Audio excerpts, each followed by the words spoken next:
জ্বালানি তেলের দাম বাড়ার প্রতিবাদে পণ্য গণপরিবহন বন্ধে চরম দুর্ভোগ। থমকে গেছে চট্টগ্রাম বন্দরের কার্যক্রম। ধর্মঘট প্রত্যাহারের আহ্বান ওবায়দুল কাদেরের।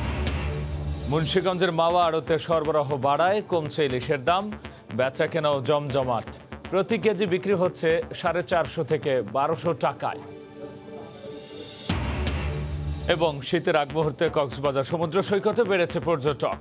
হই হুল্লোড় আর আনন্দে মাতামাতি ভ্রমণ পিপাসুদের।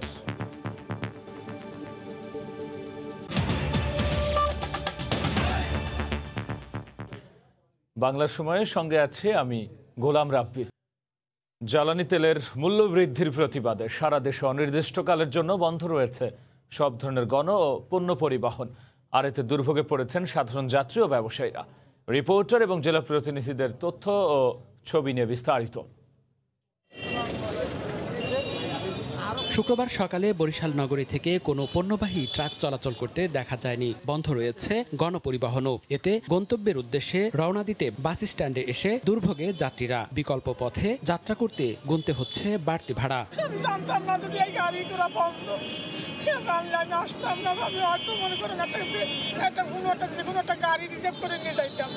সকালবেলার প্রস্তুতি আইসে দেখি যে গাড়ি বন্ধ, তো এটা আমাদের জন্য একটা ভোগান্তি। গাড়ি বন্ধ করা ছাড়া বিকল্প কোনো উপায় নাই। আর দাবি আদায় না হওয়া পর্যন্ত আমরা আছি বন্ধ, গাড়ি বন্ধ থাকবে।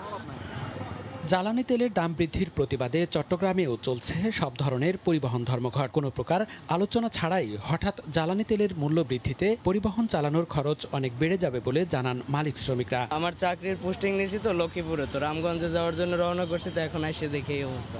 কোনো কথা নয়, পাচ্ছি না। চট করে 15 টাকা বাড়াই দিল লিটারে। কেরোসিন হইতে ডিজেল সব কিছুর দাম বাড়ি গেছে।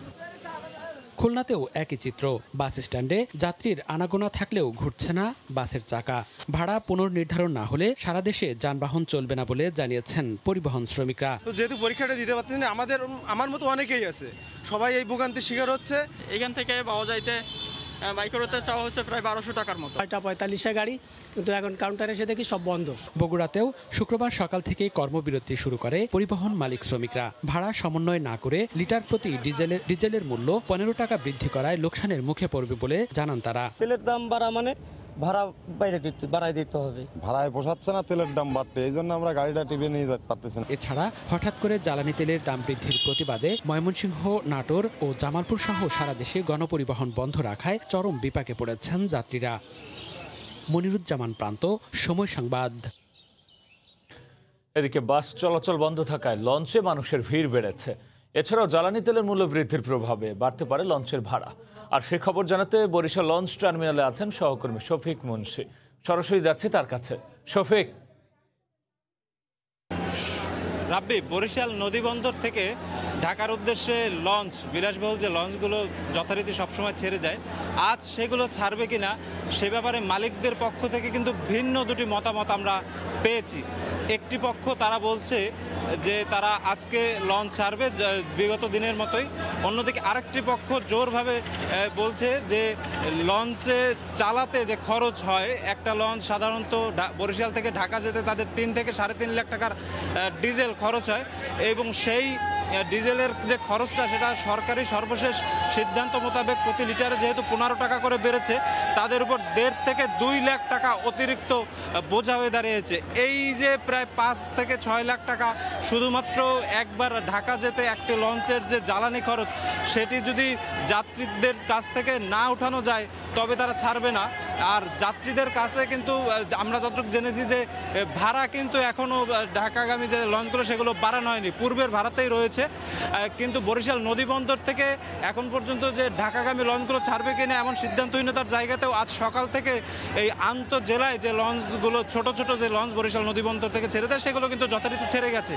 কিন্তু আজ সকাল থেকে বরিশালে বিভিন্ন সড়ক পথে কোনো গাড়ি আসলে চলাচল করেনি।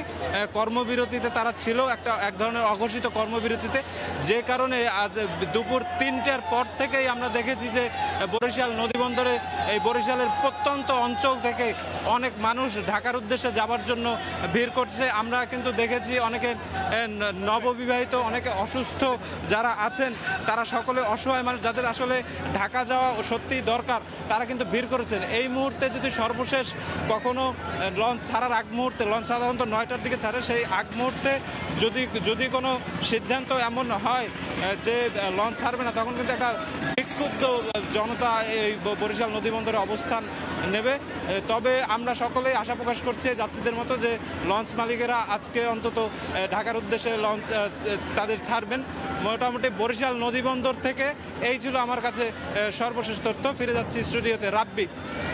বরিশাল লঞ্চ টার্মিনাল থেকে সরাসরি যুক্ত হয়ে জানাচ্ছিলেন সহকর্মী শফিক মুন্সি। এদিকে আগামী রোববার বিআরটি এর ভাড়া পুনর্নির্ধারণ কমিটির বৈঠক হবে জানিয়ে ধর্মঘট প্রত্যাহারের আহ্বান জানিয়েছেন সড়ক পরিবহন ও সেতু মন্ত্রী ওবায়দুল কাদের। সকালে তার বাসভবনে সংবাদ সম্মেলনে তিনি এ আহ্বান জানান।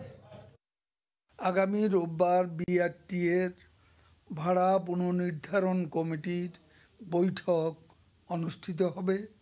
সেখানে সংশ্লিষ্ট স্টেক হোল্ডারদের সাথে আলাপ আলোচনা করে বাস্তবভিত্তিক মূল্য সমন্বয়ের মাধ্যমে জনগণের উপর বাড়তি চাপ সহনীয় পর্যায়ে রাখার চেষ্টা করা হবে।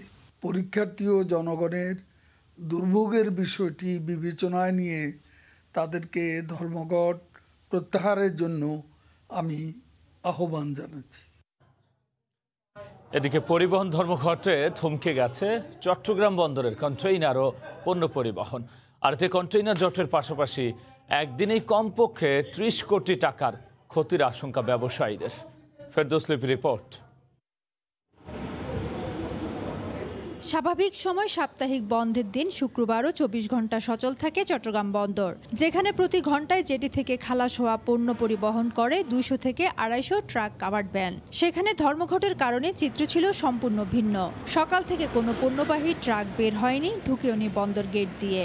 এ অবস্থায় চলতে থাকলে একদিনে 20 থেকে 30 কোটি টাকার ক্ষতির পাশাপাশি আমদানি রপ্তানি বাণিজ্যের স্থবিরতার আশঙ্কা ব্যবসায়ীদের। পণ্য পরিবহন বন্ধ করা মানে এটা একটা নর্মাল স্ট্রাইকের চাইতে খারাপ। কারণ এই চট্টগ্রাম পোর্টে মাল আসছে, এখন পিক আওয়ার, পিক সিজন বা অনেক কার্গো আসছে। এই মুহূর্তে যদি পণ্য পরিবহনটা বন্ধ থাকে তাহলে এটা দেশের অর্থনীতির উপর একটা বিরূপ প্রভাব পড়বে।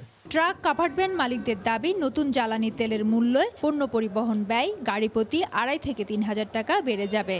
আমাদের পরিবহন সেক্টরের নেতৃবৃন্দের সাথে আলাপ না করে হুট করে যে মূল্য বৃদ্ধি করেছে, এটাতে আমাদের ঢাকামুখী গাড়ি এবং চট্টগ্রামে যে গাড়িগুলো ইম্পোর্ট এক্সপোর্ট নিয়ে আসা যাওয়া করবে 3 থেকে 3,500 টাকা আমাদের ভাড়া বাড়তি হয়ে যাবে। 24 ঘন্টার মধ্যে যদি আমাদের এই তেলের দামটা যদি কমানোর ব্যাপারে যদি একটা সুরাহা না করে, আমরা হয়তো কঠোর আন্দোলনের দিকে আমরা যাব। এদিকে ধর্মঘটের সমর্থনে বন্দর এলাকায় সকালে পণ্যবাহী যান চলাচলে বাধা সৃষ্টি করে এই খাতের শ্রমিকরা। ফেরদৌস লিপি, সময় সংবাদ, চট্টগ্রাম। ডিজেলের দাম বাড়ার অজুহাতে এবার চালের দামও প্রকারভেদে 1 থেকে 2 টাকা বাড়ালো মিল মালিকরা। তাদের যুক্তি, মিলের ধান সংগ্রহ ও চাল সরবরাহে পরিবহন খরচ বেশি হয়, তারা এমন সিদ্ধান্ত নিয়েছেন। তবে সরকারি চাল আমদানি ও মিলের মজুদ রিপোর্ট নিয়মিত মনিটরিং করে দাম নিয়ন্ত্রণ করা হবে বলে জানান জেলা খাদ্য কর্মকর্তা। বাবুল হোসেনের তোলা ছবি ও SM রাশেদের পাঠানো তথ্য রিপোর্ট। ডিজেলের দাম বাড়ার প্রভাব পড়ল চালের বাজারেও। দেশের বৃহত্তম চালকল এলাকা কুষ্টিয়ার খাজানগরে সপ্তাহের ব্যবধানে 50 কেজির বস্তা প্রতি দাম বেড়েছে 50 থেকে 100 টাকা। মিল মালিকরা বলছেন, ডিজেলের দাম বাড়ায় চাল বহনে পরিবহন খরচ বেড়েছে। এছাড়া ধানের দাম আগের চেয়ে বেশি বলে এর প্রভাব 2-1 দিনের মধ্যে দেশের বাজারে পড়বে বলেও জানান তারা। তেলের বাজার বৃদ্ধি পাইছে, এই প্রভাব চাউলের বাজারে পড়বে বলে আমি মনে করি। তবে নতুন ধান উঠতেছে, নতুন ধান উঠলে হয়তো চাউলের বাজার কিছুটা স্বাভাবিক থাকবে। নানা অজুহাতে বারবার চালের দাম বাড়ায় নিম্ন আয়ের মানুষ পড়েছেন চরম বিপাকে। চালের দাম বৃদ্ধি পাওয়াতে আমাদের ক্রয় ক্ষমতার বাইরে চলে যায়, আমাদের হিমশিম খাই। তবে জেলা খাদ্য নিয়ন্ত্রক কর্মকর্তা বলছেন, মজুদ বা অন্য কোনো অনিয়ম করে কোনো মিল মালিক দাম বাড়ালে আইনগত ব্যবস্থা নেওয়া হবে। সঠিক মজুদ রিপোর্ট এবং বাজারদত্তের রিপোর্টটা আমাদের কাছে যেন করে, তাতে আমরাও ওয়াকিবহাল থাকবো। যদি কোনো অনিয়ম পাওয়া যায় অবশ্যই আমাদের দায়িত্ব থাকে এটা নিয়ে মনিটর করা। কুষ্টিয়া মিল মালিক ওনার্স অ্যাসোসিয়েশনের তথ্য মতে জেলায় 55টি অটো ও 37টি সেমি অটো রাইস মিল রয়েছে। সময় সংবাদ, কুষ্টিয়া। বাংলার সময় আরও থাকছে। ঝিনাইদহে হঠাৎই ডায়রিয়ার প্রকোপ, 24 ঘন্টা হাসপাতালে ভর্তি শতাধিক রোগী, সেবা দিতে হিমশিম অবস্থা। মুন্সিগঞ্জের মাওয়া মৎস্য আড়তে ইলিশের সরবরাহ বাড়ায় ক্রেতার নাগালে আসছে দাম। ছুটির দিন হওয়ায় বেচা কেনাও জমজমাট। আকার ভেদে প্রতি কেজি ইলিশ বিক্রি হচ্ছে 450 থেকে 1200 টাকা পর্যন্ত। আরও জানাচ্ছেন নাসিরুদ্দিন উজ্জ্বল, ছবি তুলেছেন আবু সাইদ। ঝাঁকে ঝাঁকে ধরা পড়ছে ইলিশ, পদ্মাপাড়ের মাও মৎস্য আড়ত ভরে গেছে ইলিশে। এমন বড় আকারের রূপালী ইলিশের পসরা ঘিরে উপচে পড়া ভিড়। ছুটির দিনে রাজধানী সহ নানা অঞ্চল থেকে আসেন ক্রেতা। ইলিশের সরবরাহ বেশি থাকায় দাম তুলনামূলক কম। কোটি কোটি টাকার মাছ বিক্রি হইতে আছে। পদ্মার ইলিশটা যখন ধরা পড়ে তখন আমাদের মনটা অনেক খুশি থাকে। সম্প্রতি ইলিশের এই হাট সরিয়ে নেওয়ার নোটিশে হতাশায় আড়তদাররা। সব দেশ বিদেশের থেকে সব দেশের মানুষ আছে এখানে, আমরা জায়গা ছেড়ে দেবো, আমাকে জায়গা দিয়া জায়গাটা নেওয়া যায়। পদ্মা সেতু কর্তৃপক্ষ বলছে অধিগ্রহণের এই জমি প্রকল্পের স্বার্থেই নিতে হচ্ছে। আমরা যে পর্যন্ত নিছি এখানে তো আমরা নদী শাসনের কাজ করবো, ব্লক হিসাবে, এখানে তো আমাদের জায়গা দেওয়ার সুযোগ, এটা প্রশাসন স্থানীয় লোকজন বসে ঠিক করবে যে কোথায়, বা ওনারা নিজেরা ঠিক করবে কোথায় হইতে পারে। ওদেরকে আমি বলছি যে আপনি জায়গা দেখেন, যদি দরকার হয় আমাদের যদি সরকারি জায়গা হয় সেক্ষেত্রেও আমরা আলাপ করে দেখবো যে সেটা আপনাদেরকে দেওয়ার মতো অবস্থা আছে কিনা। ভোরের 2 ঘন্টার এই হাটে প্রতিদিন প্রায় কোটি টাকার মাছ বিক্রি হয়। নাসিরুদ্দিন উজ্জ্বল, সময় সংবাদ, মুন্সিগঞ্জ। ঝিনাইদহে হঠাৎই দেখা দিয়েছে ডায়রিয়ার প্রকোপ। গত 24 ঘন্টায় কেবল সদর হাসপাতালেই ভর্তি হয়েছেন শতাধিক রোগী। শয্যার অতিরিক্ত রোগী ভর্তি হওয়ায় সেবা দিতে হিমশিম খাচ্ছে কর্তৃপক্ষ। ঝিনাইদহ থেকে লোটাস রহমান সোহাগের তথ্য ও সজিবুল ইসলামের ছবিতে রিপোর্ট। ঝিনাইদহে হঠাৎই বেড়েছে ডায়রিয়ার প্রকোপ। সদর হাসপাতালে একের পর এক আসছে রোগী। মেডিসিন ওয়ার্ডের মেঝেতেও নেই তিল ধারণের ঠাঁই। শয্যার তুলনায় ভর্তি হয়েছেন অনেক বেশি রোগী। কাঙ্ক্ষিত সেবা না পাওয়ার দাবি স্বজনদের। আমার বাসার আশেপাশে আরো প্রায় 8-10 জন আক্রান্ত হয়। কিছুদিন আগে যেরকম করোনার রোগী অনেক বেড়েছিল, ঠিক সেই রকমই এখন ডায়রিয়ার রোগীর চাপ বেড়েছে। একটা রোগী স্যালাইন নিয়ে আসলে ওয়েট করছে, আপা আসে না, আপা কয় দিকে যাবে, এটা একটা সমস্যা। 3 নম্বর পয়েন্ট ট্যাঙ্ক এবং এই হামদর্দি আর কি এলাকা দিয়ে এই এক জাতীয় রোগী। হাসপাতাল কর্তৃপক্ষ বলছেন সীমিত জনবল দিয়ে রোগীদের সর্বাত্মক সেবা দেওয়ার চেষ্টা চলছে। আমাদের ওষুধও পর্যাপ্ত আছে, আমাদের কলেরা স্যালাইন বা অন্যান্য ওষুধপত্র পর্যাপ্ত আছে, আমরা মোকাবেলা করতে পারবো বলে আমরা আশা করছি। শহরের 3 নম্বর ট্যাঙ্ক এলাকার হামদা, কাঞ্চনপুর, মোল্লাপাড়া সহ বেশ কয়েকটি এলাকা থেকে বেশি রোগী আসছে। এসব এলাকায় পানির সমস্যা দেখা দিয়েছে বলে মনে করছেন চিকিৎসকরা। কোনো খাবার অথবা পানির মাধ্যমে এটি ছড়িয়ে পড়তে পারে। এই মুহূর্তে আমাদের এই সব ঝিনাইদহের বাসিন্দাদের প্রতি আমাদের আকুল আহ্বান, তারা যেন যে পানি পরিষ্কার বিশুদ্ধ পানি পান করেন এবং হাত ধৌত করেন। বুধবার রাত থেকে শুক্রবার সকাল পর্যন্ত ডায়রিয়ায় আক্রান্ত হয়ে সদর হাসপাতালে ভর্তি হয়েছেন 160 জন রোগী। বর্তমানে চিকিৎসাধীন 110 জন। সময় সংবাদ, ঝিনাইদহ। দীর্ঘ প্রতীক্ষার পর ব্রাহ্মণবাড়িয়ার আখাউড়ায় স্থলবন্দর দিয়ে রপ্তানির পাশাপাশি সমান্তরালভাবে আমদানির দুয়ার খুলছে। সরকারের পক্ষ থেকে নেওয়া হয়েছে অবকাঠামো উন্নয়নের উদ্যোগ, আর এতে স্বস্তি প্রকাশ করেছেন স্থানীয় ব্যবসায়ীরা। রাজস্ব কর্মকর্তারা বলছেন, আমদানি চালু হলে এটি হবে দেশের দ্বিতীয় আমদানি রফতানিকারক স্থলবন্দর।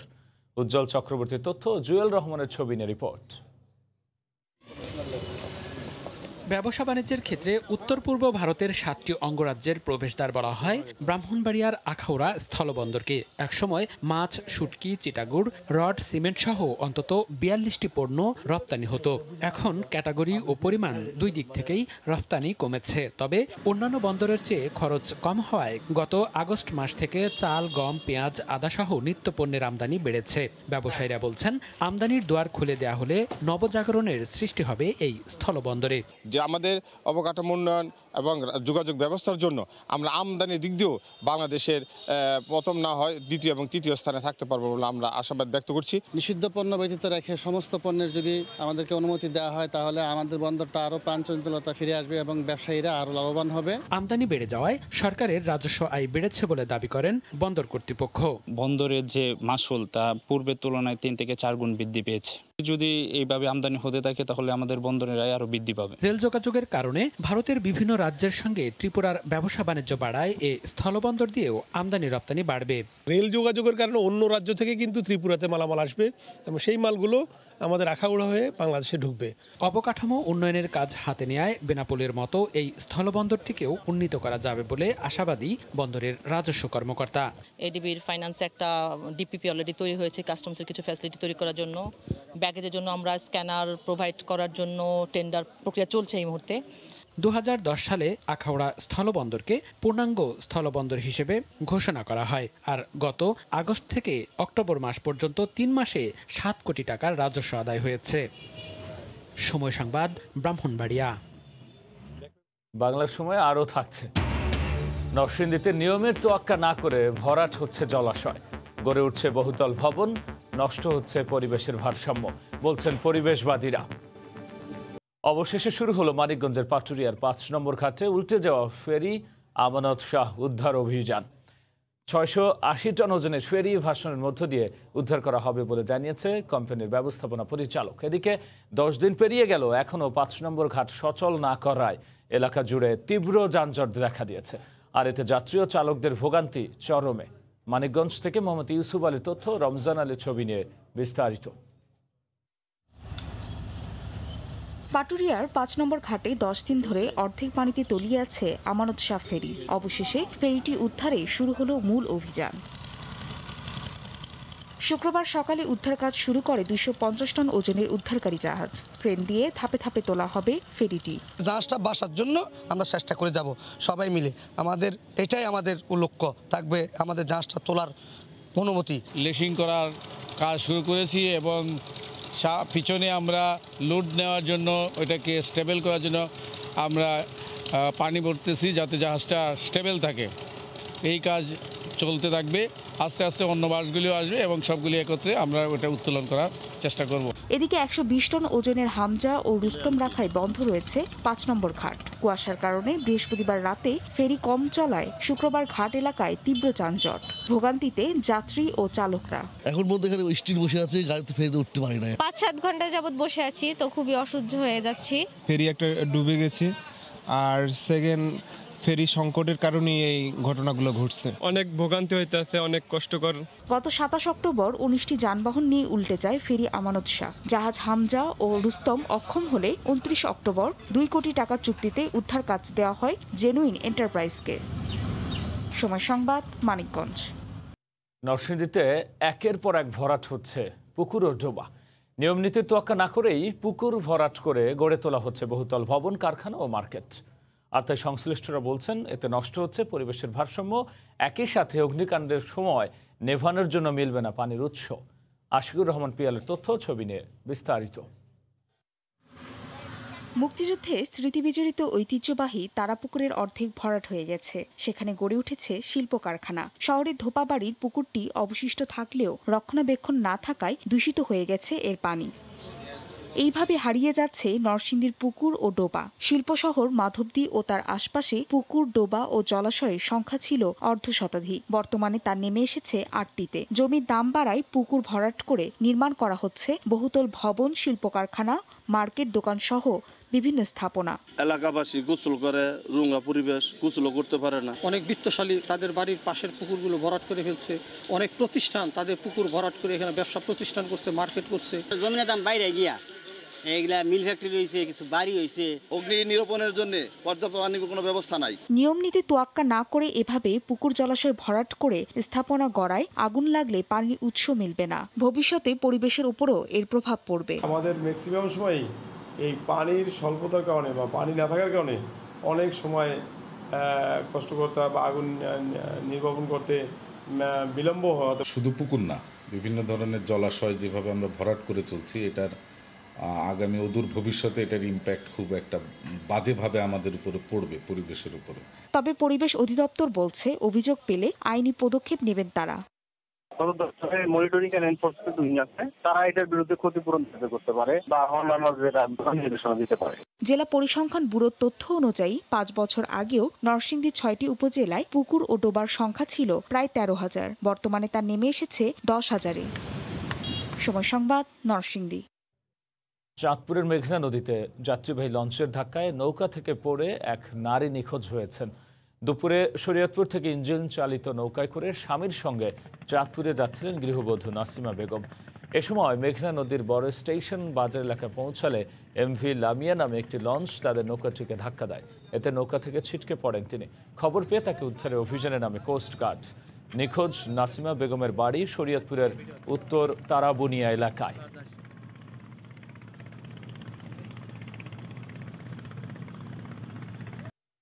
আসন্ন ইউনিয়ন পরিষদ নির্বাচনকে কেন্দ্র করে সহিংসতা সৃষ্টি করলে কঠোর শাস্তির আওতায় আনা হবে বলে হুঁশিয়ারি দিয়েছেন নির্বাচন কমিশনার মোহাম্মদ রফিকুল ইসলাম। সকালে নারায়ণগঞ্জ সদর উপজেলা পরিষদ অডিটোরিয়ামে ইউপি নির্বাচনে প্রতিদ্বন্দ্বী প্রার্থীদের সঙ্গে মতবিনিময় সভায় তিনি একথা বলেন। যে পরিবেশটাকে বিঘ্নিত করার চেষ্টা করবেন, নষ্ট করার চেষ্টা করবেন, তাকে আমরা আইনের আওতায় আনব। এখানে আমরা সর্বাধিক সংখ্যক পুলিশ, বিডিআর এবং র্যাব মোতায়েন করেছি। দিনাজপুরে প্রায় 5,60,00,000 টাকা মূল্যের বিপুল পরিমাণ মাদকদ্রব্য ধ্বংস করা হয়েছে।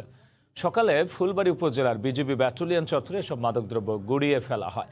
এ সময় বিজিবির রংপুর রিজিয়নের deputy commander colonel Mohammad Zakaria Hossain সহ প্রশাসন ও মাদকদ্রব্য নিয়ন্ত্রণ অধিদপ্তরের ঊর্ধ্বতন কর্মকর্তারা উপস্থিত ছিলেন। গত 21 মাসে চোরাচালান বিরোধী বিভিন্ন অভিযানে দিনাজপুরের সীমান্তবর্তী এলাকা থেকে এসব মাদক জব্দ করে বিজিবি।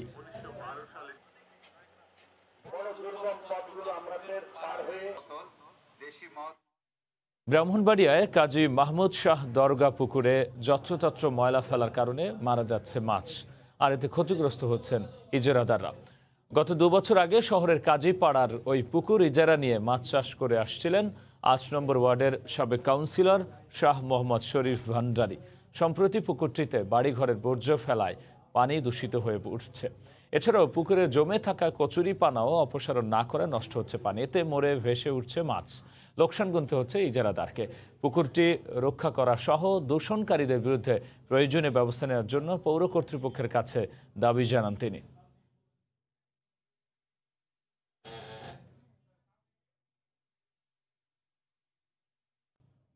শীত মৌসুম না এলেও শীতল সাগরের টানে বিশ্বের দীর্ঘতম সমুদ্র সৈকত কক্সবাজারে ভিড় করছেন হাজারো পর্যটক। সব বয়সের মানুষ সাগরের পানিতে মেতেছেন আনন্দ আর হই হুল্লোড়ে। আগত পর্যটকদের নিরাপত্তা জোরদার করা হয়েছে বলে জানিয়েছে ট্যুরিস্ট পুলিশ। ছোট ছোট ঢেউ আছড়ে পড়ছে, প্রকৃতিতে শীতের ছোঁয়া আর স্বচ্ছ নীল জলরাশি বলে দিচ্ছে পর্যটন মৌসুম চলে এসেছে। সাগর পাড়ে ভ্রমণ পিপাসুদের ভিড়, সবাই মেতে আছে পরিবার পরিজন কিংবা প্রিয়জনকে সঙ্গী নিয়ে, যেন শীতল সাগরই ব্যস্ততা থেকে মুক্তি দিয়েছে। এখন ওয়েদারটা খুব বেশি গরম না, আর মাত্র শীতকাল শুরু হয়েছে, খুব ভালো লাগে। এখনকার এই অনুভূতিটা আসলে খুবই দুর্দান্ত। প্রায় 1.5 বছরের বেশি সময় পর ঘর থেকে বের হওয়া, তো সবাইকে নিয়ে একসাথে আসা।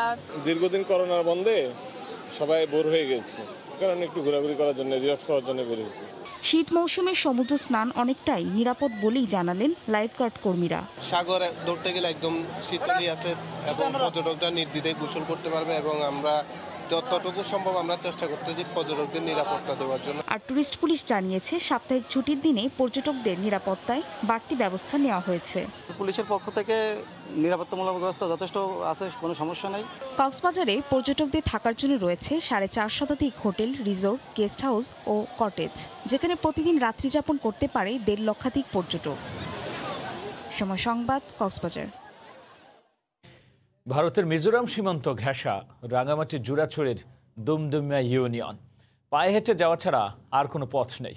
আবার উপজেলা সদর থেকে এখানে পৌঁছাতে সময় লাগে 4 থেকে 5 দিন। দুর্গম এবং প্রত্যন্ত অঞ্চলে একেবারে আদর্শ একটি গ্রাম গড়ে তুলেছেন ডেঙ্গু চান তঞ্চঙ্গা নামে এক যুবক। নিজের পৈতৃক জমি দান করে তৈরি করেছেন দুটি স্কুল, খেলার মাঠ এবং বাজার। বাদ যায়নি কমিউনিটি ক্লিনিকও। দুর্গম দুমদুমিয়া ঘুরে এসে সাক্ষাৎ টিভির ক্যামেরায় ডেঙ্গু তঞ্চঙ্গার গল্প জানাচ্ছেন কমল দে। চট্টগ্রামের জহুরুল হক ঘাটি থেকে হেলিকপ্টারে করে জুরাছড়ির উপজেলার দুমদুমিয়া পৌঁছাতে সময় লাগে 1 ঘন্টার বেশি। ভারত বাংলাদেশ সীমান্ত ঘেঁষে বয়ে যাওয়া ঠেকা নামের একটি ছোট্ট নদীর পাশে তৈরি করা মাঠে ভলিবল খেলছে স্থানীয় কিশোর এবং তরুণরা। আবার সেই খেলা দেখতে জড়ো হয়েছেন অসংখ্য নারী পুরুষ। খেলার মাঠ পেরোলে বিশাল বাজার। বাজারের এক প্রান্তে বসে কোমর তাতে চাদর বুনছেন এক তরুণী। বাজার থেকে কয়েক গজ সামনে এগুতে নির্মাণাধীন কমিউনিটি ক্লিনিক। এত কিছু গড়ে তোলার নেপথ্যে রয়েছেন ডেঙ্গু চান তঞ্চঙ্গা নামের স্থানীয় এক যুবক। বাজার, হাই স্কুল, ক্লিনিক এমনি জনগণও উপরে দিছি আর কি। এরকম একটা এলাকায় উনি জমিদান করেছেন, আমি তাকে বড় মনের মানুষই বলবো। বাবা স্থানীয় এলাকার গ্রাম প্রধান অর্থাৎ কারবারি। অনগ্রসর এলাকা হয়, পড়ালেখার সুযোগ হয়নি। নিজের পড়ালেখা না করলেও এলাকার শিক্ষার্থীদের জন্য দুটি স্কুল তৈরি করে দিয়েছেন ডেঙ্গু চান। দূর দূরান্ত থেকে এইসব স্কুলে পড়তে আসা শিক্ষার্থীদের জন্য বাজারের পাশে তৈরি করা হয়েছে আবাসন ব্যবস্থা। খুব কম খরচে তারা এখানে থেকে স্কুলে পড়তে পারছে। আমরা তো খান ওইটা দেখি নাই তো লেখা, ওইটা ছেলেমেলে লেখাপড়া করবে না, ওইটা তো আমার নাম থাকবে। আমরা যারা সমাজে প্রতিষ্ঠিত মানুষ আছি তাদের জন্য এটা একটা অবশ্য শিক্ষা, যে কোনো ধরনের সহযোগিতা সরকারের পক্ষ থেকে করার চেষ্টা করব না। রাজনীতি কিংবা নির্বাচনে অংশ নেওয়ার কোনো ইচ্ছা নেই ডেঙ্গু তঞ্চঙ্গার। তিনি জানেন না জন্মের পর কেন একটি রোগের নামে তার নামকরণ করা হয়েছিল। আর রোগ হবে কি, শতকালের নাম দিছে কি করবে আর। প্রায় 1,500 মানুষের বসবাস ভারত বাংলাদেশ সীমান্তবর্তী পাহাড়ি শান্ত নদীর তীরে গড়ে ওঠা প্রত্যন্ত এই গ্রামে। এত দুর্গম অঞ্চলের বাসিন্দা হয়েও বিন্দুমাত্র কৃত্রিমতা ছুঁয়ে যায়নি এখানকার বাসিন্দাদের। রাঙ্গামাটির দুর্গম জুরাছড়ি থেকে কমল দে, সময় সংবাদ।